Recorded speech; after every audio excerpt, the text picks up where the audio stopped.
विद्यार्थ्यांनो आणि पालकांनो, Shri Sadguru Gangagir Maharaj science Gautam arts and Sanjivani commerce college Kopargaon येथे अकॅडमिक इयर 2026-27 साठी प्रवेश सुरू झाले आहेत. इयत्ता 11वी प्रवेश प्रक्रिया सुरू. ऑनलाईन प्रवेशासाठी शासकीय मदत केंद्र उपलब्ध. AI training centre, smart digital lab, अनुभवी प्राध्यापक आणि उत्कृष्ट निकालांची परंपरा. आजच महाविद्यालयात सकाळी 10 ते 4 यावेळी संपर्क करा. SSGM कॉलेज कोपरगाव, उज्ज्वल भविष्यासाठी योग्य निवड.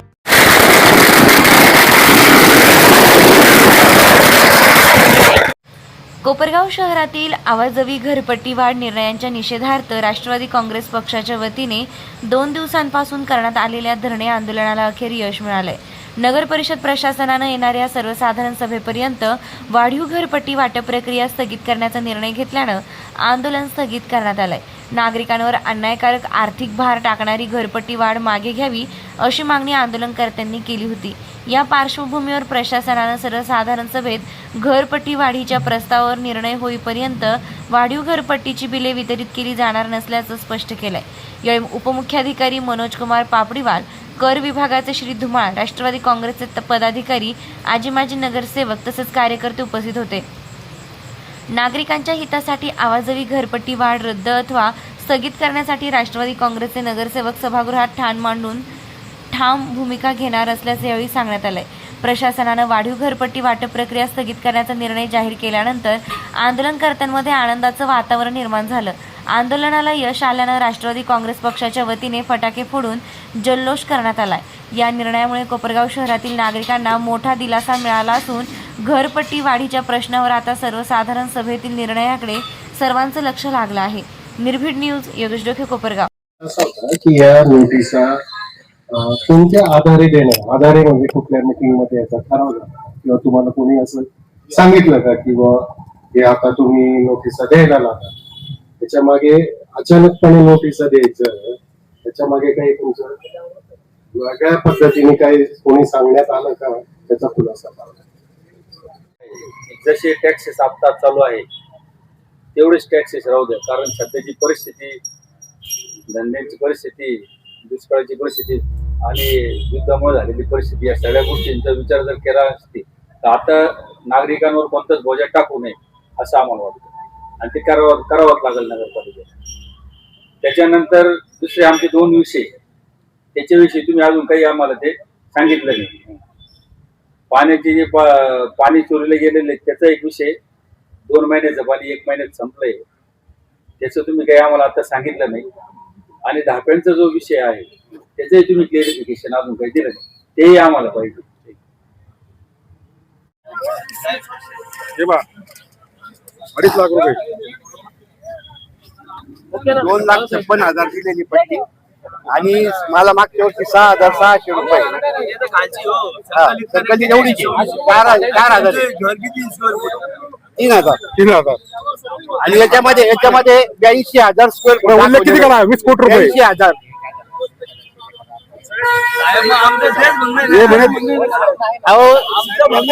साहेब 1 मिनिट माझं ऐकता का? 2 मिनिट.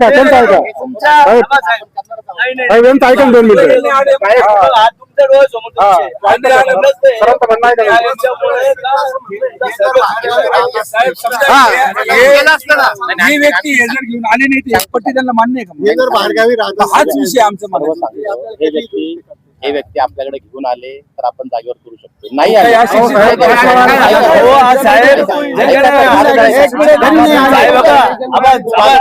साहेब, जर हजारामध्ये एखादी चूक असते ना तर आम्ही ती चूक समजू शकतो.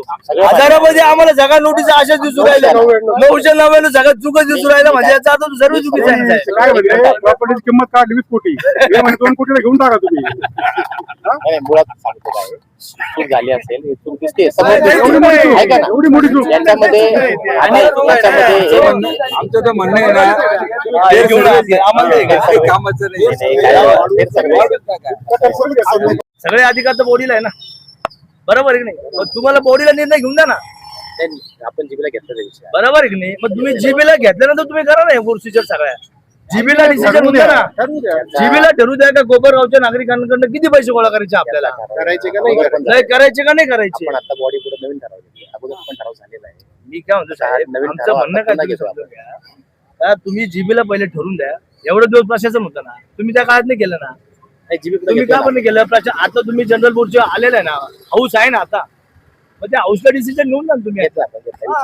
ज्यावेळेस डिसिजन हाऊस घेईल ना, हाऊस ठरवल ना, तर कोपरावच्या नागरिकांना 2% पैसे वाढवायचे का 5% वाढवायचे का वाढवायचे नाही, जीबी पुढे घेतला बस. हा, तोपर्यंत स्थगित करा तुम्ही. नोटीस तोपर्यंत स्थगित करा. नंतर काय याच्यामध्ये तुम्ही पुढे जाऊ नका. तर जनरल बॉडी पुढे आपण विषय घेतलेला आहे. तो विषय होईपर्यंत ज्या नोटीस वाटपाचं काम आहे ते आपण 2 दिवस थांबवू. ओके, ठीक. तसं डिक्लेअर साहेबांचं करून तसं टाका. म्हणणं आहे. तसं declare करा, तसं declare करा. थिएटरचे जे काम चालू आहे त्याबद्दल तुम्ही जे सांगितले त्या सूचनेचं आपण पालन करून प्रत्यक्ष ठेकेदाराला सांगून की त्याला म्हणे एक एक गल्ली क्लिअर कर सर. लक्ष्मीनगर अख्खं फोडलेले, साईनगर अख्खं फोडलेले, क्लिअर कर ना म्हणा. सगळं फोडलं त्यांनी. त्यानुसार ते रस्ता दुरुस्त करायचे आलोचना पुढचं काम करू नको म्हणा, हे कॉम्प्लीट करून दे संबंधित लोकांना. चालेल. ठीक आहे.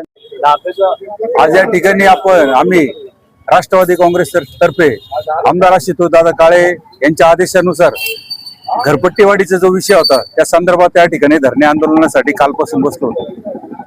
आज आम्हाला खऱ्या अर्थाने यश आलं की जी पुढची प्रक्रिया जी करणार होती नगरपालिका ती स्थगित करण्यात आली घरपट्टीवाढीची. आणि दुसरा एक विषय होता की ढाप्यांचा जो विषय होता, 750 ढापे कोपरगाव शहरामध्ये लागले, त्याविषयी जे काही संबंधित जे काही नगरपालिकेकडे अहवाल आहे तो आम्ही मागितला आहे, तो ते आणून देत आहे. आणि 2 महिन्याची पाणी कोपरगावला राहायला पाहिजे होतं, 1 महिन्यातच संपलं. ते कसं संपलं त्या संदर्भात संबंधित डिपार्टमेंट करून त्याचे पत्र आहे ते आम्हाला ते आणून देत आहे. त्यामुळं आज या आमच्या राष्ट्रवादी काँग्रेसच्या जे काही आंदोलन होतं याला यश झालेलं आहे. आणि कोपरगाव शहरामध्ये जी काही करवाढ होत होती त्याला तात्पुरती स्थगिती देण्यात आली. 25 तारखेला कोपरगाव नगरपालिकेची जी जनरल मीटिंग आहे त्या जनरल मीटिंग मध्ये हा विषय आहे घरपट्टीवाढी संदर्भातचा.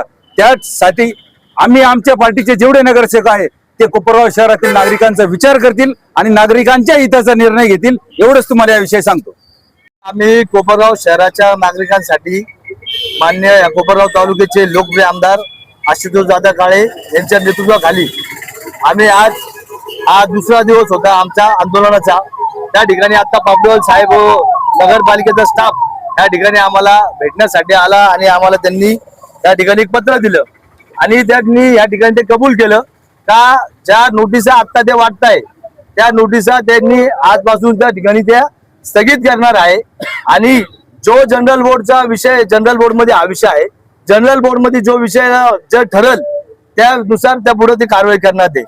आणि मी पत्रकार बांधवांच्या माध्यमातून मी कोपरगाव शहराला सांगू इच्छितो का राष्ट्रवादी काँग्रेस पक्षाचे सर्व नगरसेवक का ह्याच भूमिकेमध्ये राहणार आहे का कुठल्याही पद्धतीची घरपट्टी या ठिकाणी वाढू नये, त्याच्यासाठी आम्ही सर्वजण राष्ट्रवादी काँग्रेस पक्षाचे नगरसेवक या ठिकाणी आम्ही पाठपुरावा करणार आहे. येत्या 25 तारखेला जनरल बोर्डची मीटिंग आहे, या कर संदर्भात आपण आवाज उठवणार का? 100%. आज आपण तुम्हाला बघितलं असेल का जे पापडेवाल साहेबांनी आम्हाला सांगितलं का ज्या नोटिसा ते वाटत होते आतापर्यंत 9 ते 10 हजार नोटिसा कोपरगाव शहरात वाटलेल्या आहेत. ऑलरेडी 20,000 प्रॉपर्टी कोपरगाव शहरामध्ये, 10,000 प्रॉपर्टी त्यांना वाटायच्या बाकी आहे अजून. त्या सगळ्या नोटिसा आजपासून कोपरगाव नगरपालिका या ठिकाणी थांबवणार आहे, त्याला स्थगिती केलेली त्यांनी. आज रोजी आपण आंदोलन स्थगित करत आहात? हो, नक्कीच. राष्ट्रवादी काँग्रेस पार्टीचा विजय असो. मान्य आमदार आशुतोष दादा काळे साहेबांचा विजय असो. माझं नाव प्रवीण बाबूराव पैलवान. मी अन्नपूर्णा नगर बाबुलवस्ती कोपरगाव येथे राहतो. तर मला आता नगरपालिकेने जी वाढीव घरपट्टीची नोटीस दिलेली आहे त्यामध्ये कटई क्षेत्र याचा अर्थ काय की आपण कटई टाकून बसू शकतो असं कटई क्षेत्र बिल्टअप एरिया वेगळा असतो. तर कटई क्षेत्र हे 7,587.12 चौरस मीटर दिलेलं आहे. जर स्क्वेअर फूट काढलं तर जवळपास 82,000 चौरस स्क्वेअर फूट होत आहे. आणि त्याकरता मला जी संकलित कर दिलेलं आहे ते 2,56,098 रुपये इतकी दिलेली. मी एक रिटायर माणूस आहे, मला फक्त 4,000 रुपये महिना पेन्शन मिळतं. पूर्ण वर्षाचं जर पेन्शन एकत्र केलं तर 48,000 रुपये मला मिळतात. तर मी एवढं कसं काय भरणार आहे? त्यानंतर जुनी घरपट्टी जी माझी दिलेली ती 4,126 आहे. म्हणजे याच्या जवळपास 50 ते 60 पट जास्त घरपट्टी मला दिलेली आहे. आणि माझं 82,000, माझा प्लॉट आहे 3,300 स्क्वेअर फूट. त्याच्यामध्ये 82,000 स्क्वेअर फूट बांधकाम होऊ शकतं का, ते नगरपालिकेने आम्हाला सांगावं.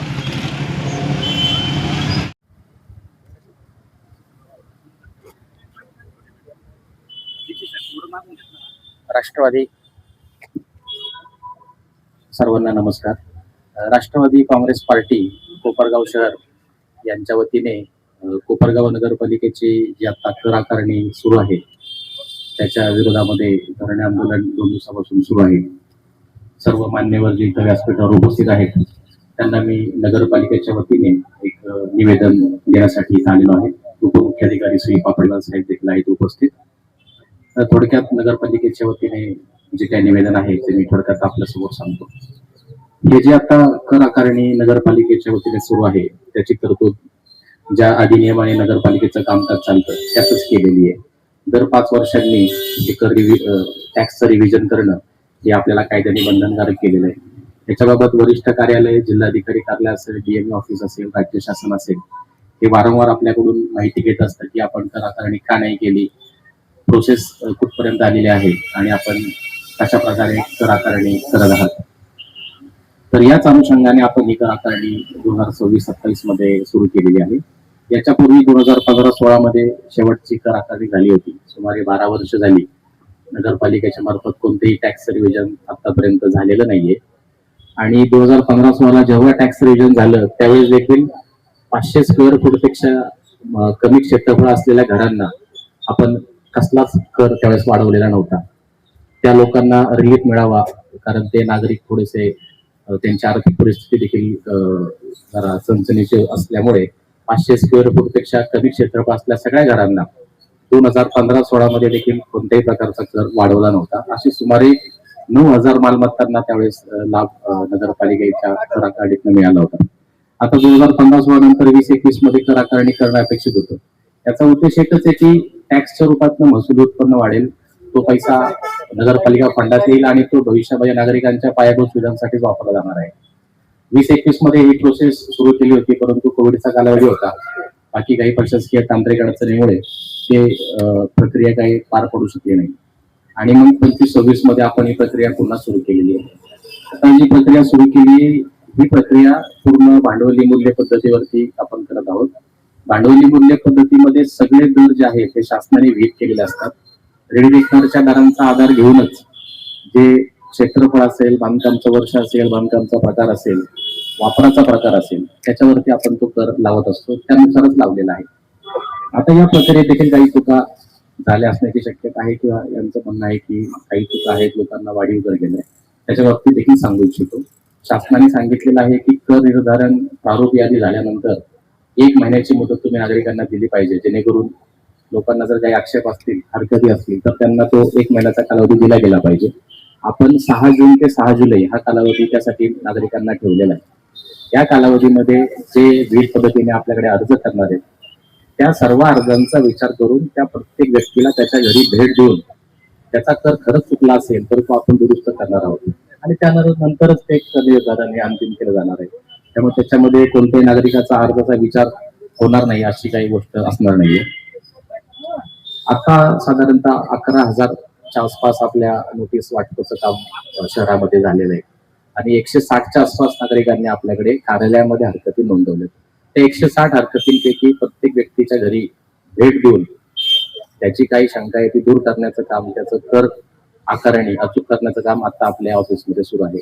त्याच्या व्यतिरिक्त राष्ट्रवादी काँग्रेस पक्षाकडे किंवा अन्य काही पक्षांकडे जरी काही नागरिकांनी तक्रारी केल्या आणि त्या आपल्यापर्यंत आल्या तर त्यांचं देखील निराकरण आपण 100% करणार आहोत आणि त्यानंतरच ती प्रक्रिया फायनल होऊन अंतिम कर आकारणी होणार आहे.